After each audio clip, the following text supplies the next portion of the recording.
Juste avant de démarrer cet épisode, j'ai un bon plan à partager avec vous. J'ai 3 passes VIP pour le salon Go Entrepreneur qui a lieu les 3 et 4 avril prochains au Paris La Défense Arena et je les offre à 3 auditeurs du podcast du marketing. Alors, c'est quoi le salon Go Entrepreneur ? C'est juste le plus gros salon de l'entrepreneuriat en France avec 45 000 personnes, 250 conférences et des grands noms de l'entrepreneuriat comme Frédéric Mazzella, Kelly Massol, Céline Lazorte, Éric Larchevêque, Justine Hutto, Catherine Barba, Maurice Sacco, Antonia Flelou, bref, il y a du beau monde et mes passes, ils vous permettent d'accéder au club VIP où il y a tous les speakers. C'est la meilleure occasion que vous aurez de les rencontrer.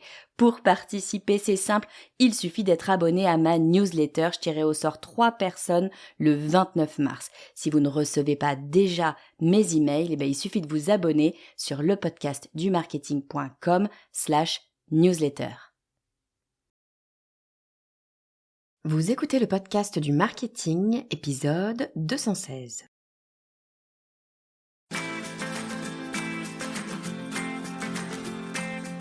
Bonjour et bienvenue.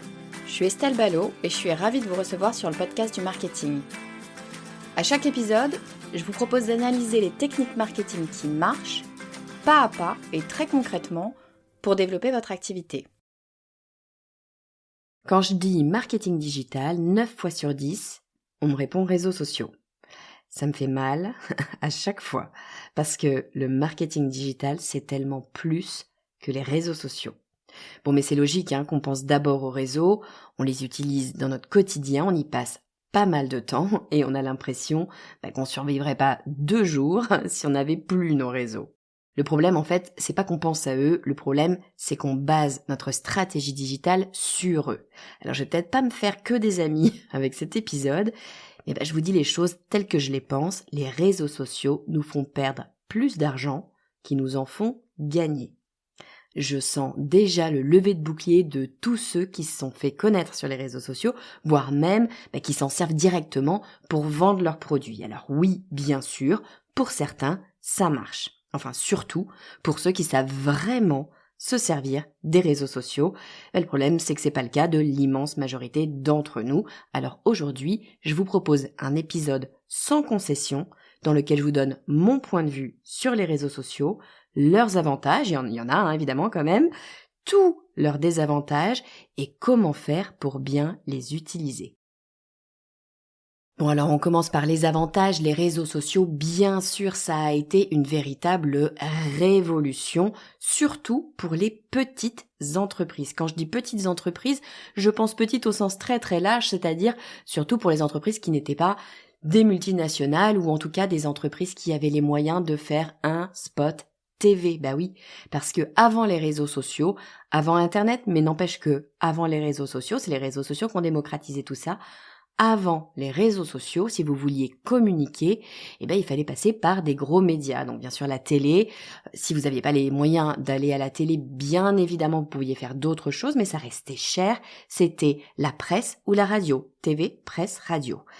Le ticket d'entrée est élevé. Si vous êtes une petite entreprise, si vous avez des budgets restreints, vous ne pouviez tout simplement pas communiquer de façon large, de façon organisée. Bon, donc les réseaux sociaux, ça a quoi, 15-20 ans, et ça nous a permis d'ouvrir le champ des possibles d'un point de vue communication. En ça, je ne peux rien dire, évidemment que c'est génial. C'est ça qui a déclenché l'essor finalement du digital. C'est pas qu'Internet, Internet bien sûr, le e-commerce, etc. Mais ça a mis du temps à prendre pour ceux qui étaient nés, pour ceux qui s'en souviennent. Le e-commerce au début, on n'y croyait pas et on disait oh non mais dans 10 ans on fera nos cours sur Internet. Personne n'y croyait, ou en tout cas tout le monde disait oui bien sûr, et puis dans 20 ans on aura chacun une fusée et on ira vivre sur Mars. C'était un petit peu la blague parce que on ne faisait pas confiance à Internet. Et puis, il y a eu l'arrivée des réseaux sociaux. Et là, il y a une espèce de démocratisation. Bien sûr, on utilisait déjà Internet, attention. Ceux qui ont plus de 35 ans ne sont pas complètement sortis d'une planète différente. Évidemment non. C'est pas ce que je veux dire. Mais les réseaux sociaux ont fait rentrer littéralement dans notre quotidien Internet, la communication et le fait qu'on ait accès à absolument tout le monde ou quasiment tout le monde. Maintenant, vous pouvez toucher à peu près n'importe qui sur Terre grâce aux réseaux sociaux. C'est en ça une véritable révolution. Donc double révolution, d'un coup on peut toucher quasiment tout le monde et en plus on peut le faire pour une somme qui est restreinte, pour un budget relativement modique, alors qu'avant il fallait passer par la télé, par des grands médias et ça coûtait extrêmement cher. En ça, les réseaux sociaux, c'est absolument génial. Les réseaux sociaux, c'est aussi, et à la base c'est quand même fait surtout pour ça, une formidable plateforme pour s'exprimer. Et d'un coup, on a eu plein de voix différentes qui se sont fait entendre. Là, je parle des marques, mais je parle aussi des personnes, des courants de pensée. En tout cas, voilà, les choses se sont diversifiées, les messages se sont diversifiés et ça a donné de la visibilité à beaucoup plus de monde et beaucoup plus d'idées. Ça, encore une fois, c'est extrêmement intéressant. On peut se créer de la visibilité très facilement grâce aux réseaux sociaux. Bien évidemment, il y a le pendant. Dès lors qu'il y a plus de monde qui communique, il y a plus de concurrence sur la communication, donc c'est plus difficile. Il n'empêche que on a quand même beaucoup plus d'opportunités, de moments de communication, de part de voix, pour utiliser les termes techniques, beaucoup plus d'opportunités de communiquer qu'avant. Là encore, les réseaux sociaux nous ont réellement apporté quelque chose. Et puis le troisième point, c'est que c'est de la communication gratuite. Alors je vais revenir sur le gratuit, mais il n'empêche que on peut communiquer gratuitement. Avant, pour communiquer, il fallait payer cher. Avec les réseaux sociaux, on peut communiquer à moindre prix, mais on peut aussi communiquer gratuitement. C'est ce qu'on fait tous les jours quand on communique de façon personnelle avec nos réseaux sociaux. Si vous avez Facebook, Instagram, Twitter, TikTok, LinkedIn, je m'en fiche, vous allez pouvoir communiquer, poster des éléments, vos pensées, ce que vous voulez, parler de votre marque, j'en sais rien, mais vous allez pouvoir le faire gratuitement. Ça a ouvert une communication gratuite, zéro budget, on peut communiquer. Bien évidemment que je ne peux que être positive vis-à-vis de ça. Le problème, c'est que c'est un peu les seuls points sur lesquels je suis positive au niveau des réseaux sociaux. Parce que les réseaux sociaux, personnellement, moi, je trouve que c'est un peu une plaie.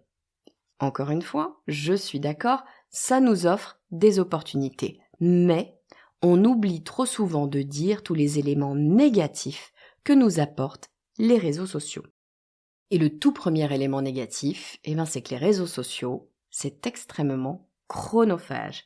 Attention, je suis pas en train de parler de l'utilisation des réseaux sociaux à titre personnel. À titre personnel, on fait ce qu'on veut. J'ai absolument aucun avis sur le temps qu'il faut passer sur les réseaux sociaux. C'est pas du tout mon sujet. Là, je parle bien des réseaux sociaux dans une utilisation business professionnelle. C'est extrêmement chronophage que de développer un compte sur les réseaux sociaux. Et quand je vois une quantité phénoménale de gens qui se lancent, pour en avoir encore parlé cet après-midi avec une entrepreneure, la première idée, c'est de dire je vais ouvrir un compte sur les réseaux sociaux et communiquer sur les réseaux sociaux. Voici mon Instagram, c'est parti, je me lance dans le business et je vais pouvoir communiquer auprès de tout le monde. On ne se rend pas compte du temps qu'il faut passer sur un compte, quel que soit le réseau social d'ailleurs, pour pouvoir le développer. C'est extrêmement chronophage et trop chronophage parce que on pourra me dire, non mais Estelle, oui bien sûr c'est chronophage, n'importe quelle activité, marketing, communication, développement de marque, évidemment que c'est chronophage, ça ne se fait pas en un claquement de doigts, tout le monde le sait, il n'y a pas de baguette magique, je suis la première à le dire d'ailleurs, oui, bien sûr. Mais le problème que j'ai, c'est que le temps passé sur les réseaux sociaux ne vaut pas, en règle générale, ne vaut pas le retour sur investissement. Et c'est là que le bât blesse, c'est qu'on pense que les réseaux sociaux, c'est une formidable opportunité pour être visible, mais on ne met jamais en parallèle le retour sur investissement. Quel chiffre d'affaires, quelle marge, quel revenu dégagez-vous grâce à vos réseaux sociaux? Si vous regardez le temps total, c'est-à-dire le temps de réflexion, le temps de création, le temps que vous passez à scroller sur les réseaux sociaux en vous disant que c'est professionnel parce que de toute façon vous en avez besoin pour votre boulot, mais n'empêche que vous passez du temps à regarder ce qui se passe sur d'autres comptes. Si vous mettez bout à bout tout le temps passé sur les réseaux sociaux et combien ces réseaux sociaux vous ont apporté en termes de revenus, il est assez rare, ça arrive bien sûr, mais il est assez rare que ce soit positif. En règle générale, les réseaux sociaux vous coûtent beaucoup trop d'argent, tout simplement parce qu'on y passe trop de temps. C'est pas nécessairement la faute des réseaux sociaux, c'est de notre faute à nous. C'est un petit peu la faute des réseaux sociaux parce que je vais rien vous apprendre, bien sûr, l'algorithme des réseaux sociaux, et à peu près tous les réseaux sociaux, c'est pareil, l'algorithme des réseaux sociaux est fait de telle sorte que son objectif, c'est que vous passiez du temps dessus, que les utilisateurs passent du temps dessus, mais que les marques aussi passent du temps dessus.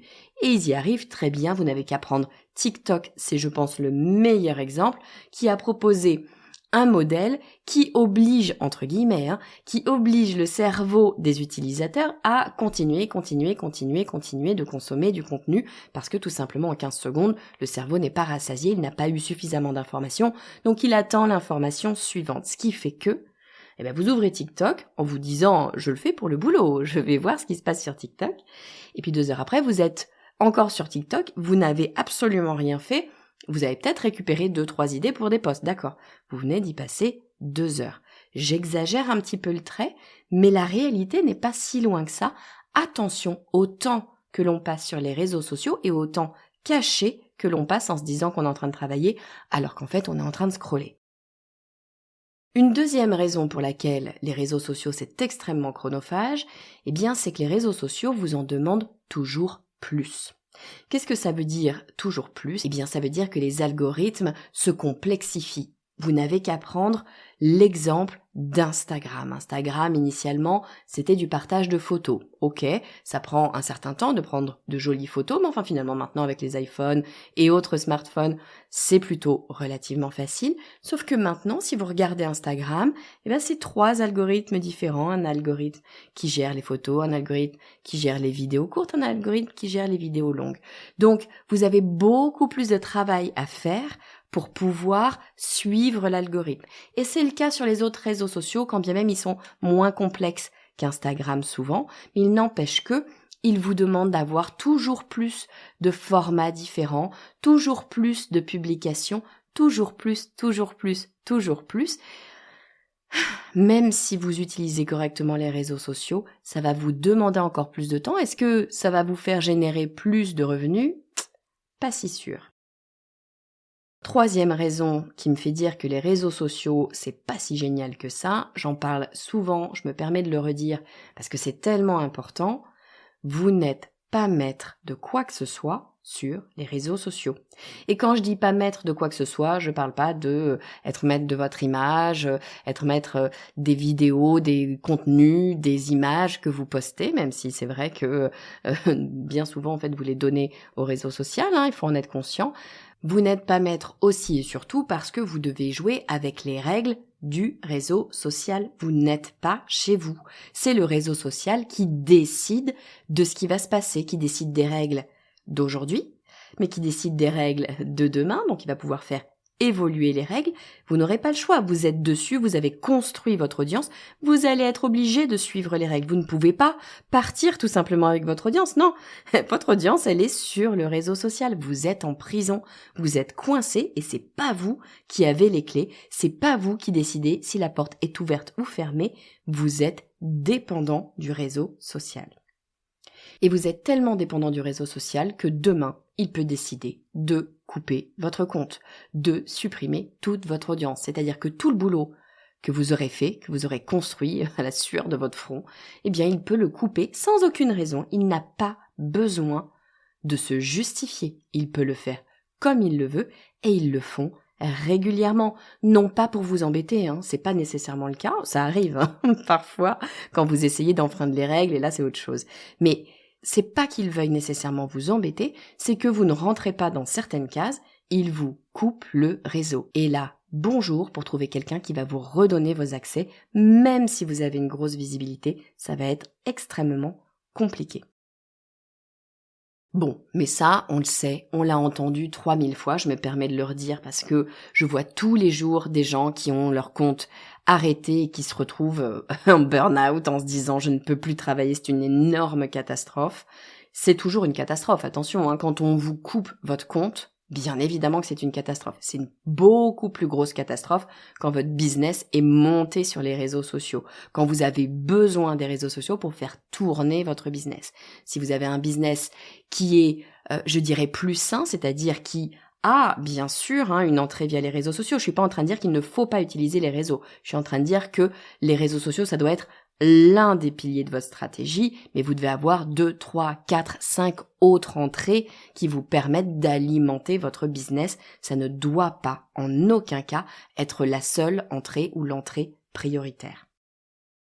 Bon, mais la vraie raison pour laquelle j'ai un peu le poil qui s'érisse quand on me parle de marketing digital et qu'on me dit c'est les réseaux sociaux, c'est parce que les réseaux sociaux, c'est payer pour travailler bénévolement. Alors ok, cette phrase ne veut rien dire, mais imaginez 2 secondes. Vous travaillez bénévolement et après il va falloir que vous payiez. Ça n'a aucun sens. Pourtant, c'est ce que vous faites tous les jours sur les réseaux sociaux quand vous travaillez votre marque. Pourquoi est-ce que je dis que vous travaillez bénévolement ? Sur les réseaux sociaux, vous allez créer du contenu. Sauf que ce contenu, qu'est-ce que c'est ? C'est ce qui fait tourner le réseau social. Donc là, vous êtes en train de créer du contenu bénévolement pour le réseau social, pour qu'il puisse alimenter son business. C'est comme si vous écriviez gratuitement un article de blog pour un site. C'est exactement la même chose. Vous êtes en train de créer du contenu pour le réseau social gratuitement. Sans ce contenu, le réseau social n'a rien à proposer à ses utilisateurs. Donc vous êtes bien en train de créer du contenu pour le réseau social. Je rappelle, c'est pas une association dont on parle des GAFAM, des plus grosses boîtes du monde, qui sont alimentées gratuitement par des utilisateurs bénévolement. Donc vous travaillez bénévolement. Ok, pourquoi pas, vous avez envie de travailler bénévolement, j'ai pas de problème avec ça, tout le monde a le droit de travailler bénévolement pour qui il veut. Ok, très bien. Sauf que vous travaillez pas vraiment bénévolement juste pour le plaisir, vous créez cette audience, et c'est beaucoup de travail pour pouvoir parler à cette audience. À la rigueur, vous vous dites, je permets au réseau social d'exister parce que le réseau social lui aussi me permet d'exister. Ce serait un petit peu du win-win. Mais non, c'est pas du win-win. C'est pas du partage. Non. Puisque il va falloir que vous payiez pour parler à votre audience. Oui. Il n'y a pas de scoop derrière ce que je dis là. Vous savez très bien que lorsque vous publiez sur quelque réseau social que ce soit d'ailleurs, lorsque vous publiez, une partie seulement de votre audience va voir votre message. Si vous voulez que toute l'audience que vous avez rassemblée, l'audience qui a demandé à lire vos posts, l'audience qui existe parce que vous créez du contenu, pour que cette audience voit, en tout cas toute cette audience voit votre contenu, va falloir payer, ça s'appelle de la publicité, sponsoriser les posts, pousser les posts, etc. Donc, je le redis, 1. Sur les réseaux sociaux, vous bossez bénévolement pour les plus grosses boîtes du monde. 2. Pour pouvoir parler à votre audience, il va falloir payer. Vous payez pour bosser bénévolement pour les plus grosses boîtes du monde. Voilà. C'est ça, les réseaux sociaux. Je n'ai rien contre les réseaux sociaux, mais je trouve qu'il est important, nécessaire, de comprendre le mécanisme, de réaliser ce qu'on fait et de faire un pas de recul. Non pas pour se dire il faut sortir des réseaux sociaux, je suis pas du tout militante et je me fiche complètement que ce soit des grosses boîtes ou des petites boîtes, que vous y passiez du temps ou pas, mais ce qui m'importe, c'est que vous le fassiez en conscience. C'est-à-dire que si vous décidez de passer du temps sur les réseaux sociaux, de bosser bénévolement pour ces réseaux sociaux, aucun problème, mais vérifiez que de l'autre côté, le temps passé vous apporte du revenu. Et si c'est pas le cas, ou si vous vous rendez compte qu'en fait, d'un point de vue temps passé revenu, vous n'êtes pas très très bien payé, faudrait peut-être utiliser ce temps autrement que sur les réseaux sociaux. C'est ça que je veux dire. C'est attention, travailler bénévolement c'est bien si vous avez déjà assez d'argent pour vivre. En gros, Ce que je veux dire, c'est assurez-vous d'avoir suffisamment de revenus entrants pour pouvoir vous permettre de passer du temps sur les réseaux sociaux. Si en revanche, vous n'avez pas suffisamment de revenus, votre temps il est probablement mieux utilisé à travailler votre marketing, à travailler vos stratégies, à comprendre comment fonctionnent vos clients pour pouvoir réellement leur parler, comprendre leurs problèmes, appuyer là où ça fait mal, rédiger de véritables pages de vente qui vont faire mouche. Tous ces éléments-là vont être beaucoup plus intéressants que de rester sur les réseaux sociaux. Donc attention au temps passé versus ROI. Parce que moi, en business, j'ai une conviction, c'est qu'il faut être avare de son temps. Ben oui, je sais, c'est pas très joli. Souvent, sur les réseaux sociaux, LinkedIn notamment, on se dit « Ah oui, c'est intéressant de partager avec les autres entrepreneurs, de discuter, de faire des pauses café, etc. » Moi, je trouve que c'est une hérésie. Oui, c'est très bien une fois de temps en temps, mais je pense qu'il faut être avare de son temps. Il n'y a que 24 heures dans une journée. Il n'y a que 8 à 10 heures vous allez travailler. 8 à 10 heures, ça passe extrêmement vite. Donc assurez-vous d'utiliser correctement ce temps. Et je suis pas en train de dire qu'il faut travailler comme un acharné tout le temps. C'est pas ce que je suis en train de dire. Mais assurez-vous qu'il est bien utilisé avec des moments de pause. Et ça peut être sur les réseaux sociaux, pourquoi pas, mais avec des moments de pause et des moments où on va travailler de façon plus intense. Mais en tout cas, il faut le faire, à mon sens, sciemment et être ultra protecteur de son temps parce que du temps, quand on est entrepreneur, on n'en a jamais assez. Bon, mais alors comment est-ce qu'on fait pour travailler les réseaux sociaux? Parce que l'idée de cet épisode, ça n'est pas de vous dire qu'il faut laisser tomber les réseaux sociaux. Loin de là, ça reste une superbe opportunité. Je vais pas vous refaire toute mon introduction, mais bien sûr que ça reste une opportunité. Simplement, il faut savoir cadrer les choses pour que ce travail sur les réseaux sociaux vous apporte plus qu'il ne vous coûte. C'est véritablement une histoire de balance. Donc la première chose, puisque on va être avare de son temps, moi ce que je vous invite à faire, c'est de choisir un réseau, d'en choisir un, d'arrêter avec cette idée qu'il faut être présente sur tous les réseaux sociaux. Choisissez un réseau, comprenez ce réseau, travaillez correctement ce réseau, je vous assure que ça vous prendra déjà suffisamment de temps, mais surtout, ce sera bien plus efficace que d'être présent partout. Et puis une fois que vous avez choisi un réseau, si vous avez envie, après tout, pourquoi pas, si vous avez envie de dupliquer vos posts sur d'autres réseaux, mettons vous choisissez LinkedIn et vous voulez dupliquer vos posts écrits pour LinkedIn sur Instagram et sur Facebook, mais pourquoi pas? Vous aurez de moins bons résultats, tout simplement parce que le contenu créé pour LinkedIn n'aura pas été optimisé pour Instagram ou pour Facebook. Donc évidemment, les résultats seront moins bons, mais après tout, ça peut être intéressant de grappiller comme ça quelques personnes, quelques vues en plus. Pourquoi pas? Moi, je pense pas que ce soit essentiel. Mais si ça ne prend pas plus de temps, si c'est juste un clic en plus, publier, pourquoi pas? En revanche, un seul réseau social sur lequel vous allez mettre de l'énergie, croyez-moi, c'est déjà bien assez, à moins que vous ayez toute une équipe marketing dédiée aux réseaux sociaux. Là, on est d'accord, c'est une autre histoire. Si en revanche, vous êtes une seule personne à bosser dessus, un réseau social, c'est largement suffisant. Une fois que vous avez choisi votre réseau, il va falloir choisir une stratégie de publication. Qu'est-ce que ça veut dire une stratégie de publication? Faut pas chercher midi à 14h, c'est assez simple. Première chose, fréquence de poste. Tous les réseaux sont pareils, il faut de la régularité. Donc choisissez une fréquence que vous allez pouvoir tenir. Si vous vous sentez d'écrire tous les jours, écrivez tous les jours. Si en revanche, vous savez que vous n'arriverez pas à publier plus d'une fois par semaine, ne commencez pas à vous dire je vais écrire tous les jours parce que tout le monde dit qu'il faut écrire tous les jours. Publier une fois par semaine, mais toutes les semaines, ce sera déjà beaucoup mieux que de publier une fois, puis s'arrêter pendant 3 semaines, puis publier 5 jours de suite, puis s'arrêter 1 mois, puis publier. Non. Régularité, c'est vrai pour absolument tous les médias. Donc choisissez une fréquence et après simplifiez-vous la vie, créez des modèles de posts. Qu'est-ce que c'est que des modèles de posts? Eh bien, c'est des types de posts qui vont revenir régulièrement. Regardez sur votre réseau social choisi, vous verrez qu'il y a des types de posts qui reviennent. Ça peut être dans le format, bien sûr. Est-ce que c'est visuel? Est-ce que c'est une image? Est-ce que c'est du texte? Est-ce que c'est de la vidéo? Est-ce que c'est court? Est-ce que c'est long? Bien sûr que vous avez tous ces éléments-là. Mais en plus de ça, vous allez pouvoir regarder le type de sujet abordé.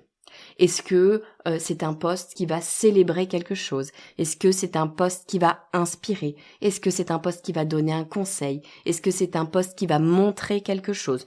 Vous pouvez comme ça vous construire des grandes typologies. Et puis au sein de ces typologies, vous allez pouvoir construire des modèles de rédaction.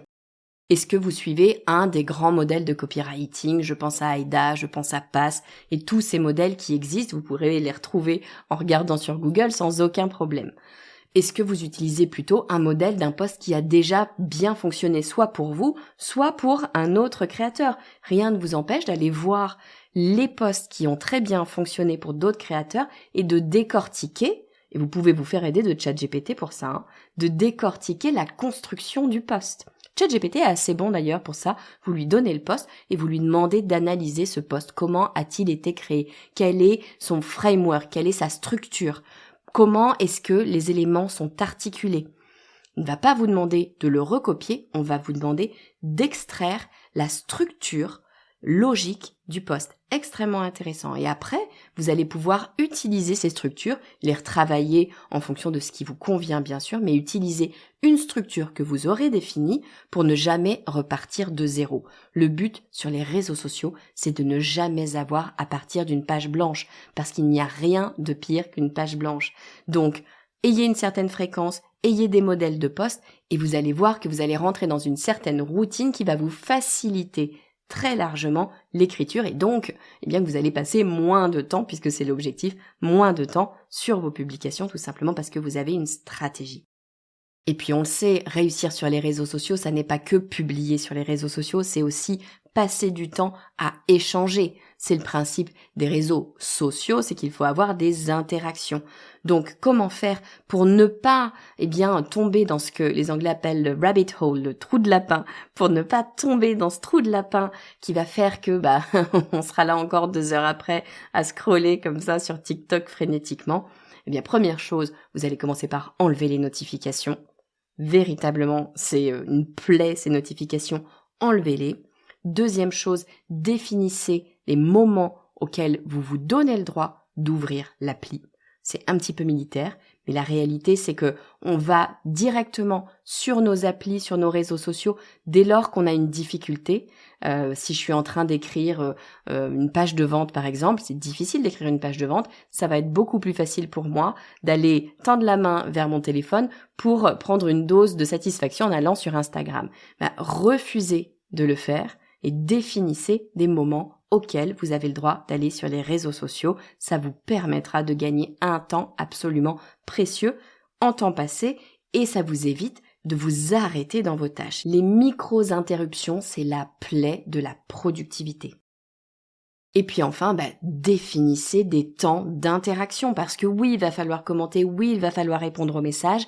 Définissez combien de temps par jour vous souhaitez passer à interagir sur vos réseaux sociaux, tout simplement pour ne pas vous laisser entraîner par l'algorithme. Si vous vous dites, très bien, tous les jours je me donne 1 heure, entre midi et 2, je fais toutes les interactions, je fais des commentaires, je réponds à mes messages, et pourquoi pas je scrolle aussi, parce que c'est vrai que ça donne des idées, et puis c'est sympa, mais vous vous êtes défini un moment et un temps donné pour le faire.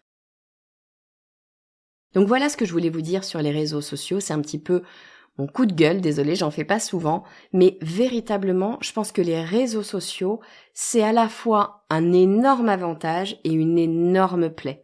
Donc, pour en tirer le meilleur, il faut avoir conscience de ce qui se passe et avoir une stratégie derrière et décider. Ne pas se laisser envahir par le réseau social, ne pas se laisser happer par la facilité du « Oh, je vais travailler sur les réseaux sociaux, mon marketing, et vous allez voir, ça va être génial ». La réalité, c'est que si vous faites ça, vous allez tourner en rond et dans 2 ans, vous aurez probablement pas beaucoup décollé.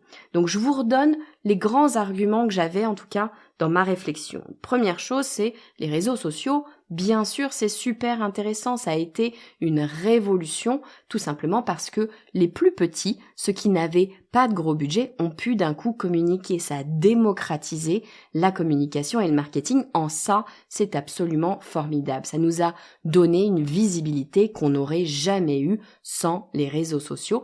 Et puis, ça nous permet de communiquer gratuitement, pas parfaitement, mais il n'empêche que Cette communication gratuite, ça permet de démarrer et ça, c'est pas rien.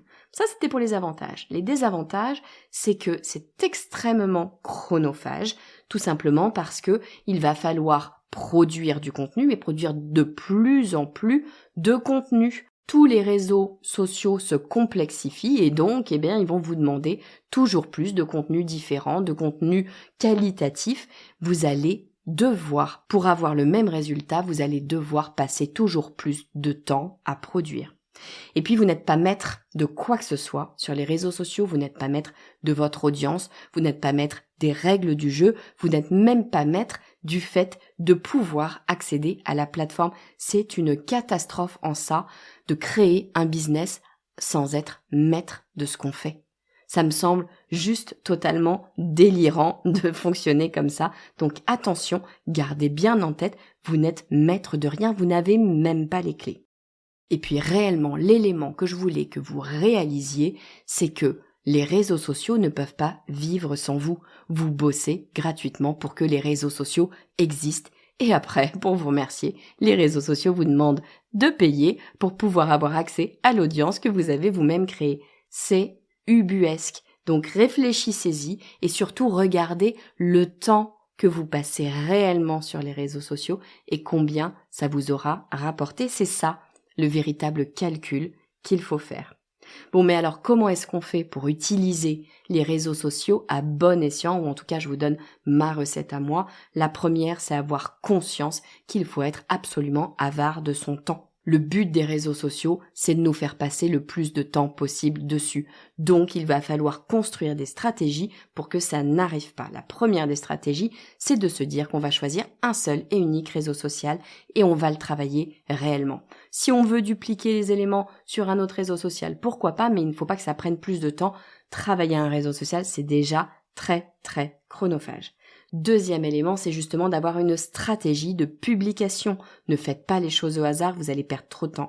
Une stratégie de publication, c'est pas compliqué, c'est de trouver une fréquence et de trouver des modèles de poste. Une fois que vous avez ces modèles de poste et que vous savez à quelle fréquence vous allez publier, une routine va s'installer et ça va être beaucoup, beaucoup plus simple.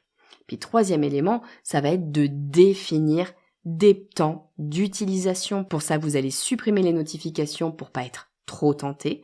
Vous allez définir des moments où vous vous donnez le droit d'aller sur l'appli et définir un temps donné pour l'interaction pour éviter tout simplement que ça ne s'arrête pas et que vous passiez l'après-midi dessus.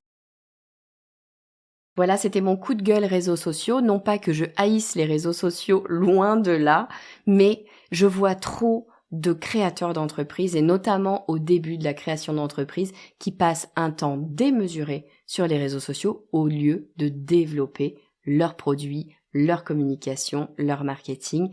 Donc je voulais absolument faire cet épisode pour qu'on puisse en tout cas avoir conscience du temps qu'on passe sur les réseaux sociaux.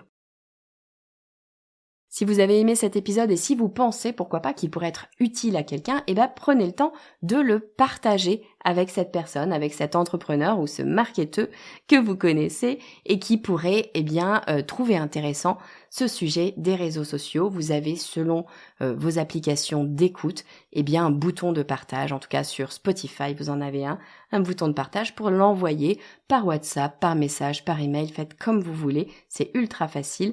Et ça pourrait aider quelqu'un. Moi, ça m'aidera en tout cas à faire découvrir le podcast du marketing à d'autres personnes. C'est un très bon moyen de m'aider à développer ce podcast. Je vous dis à très vite.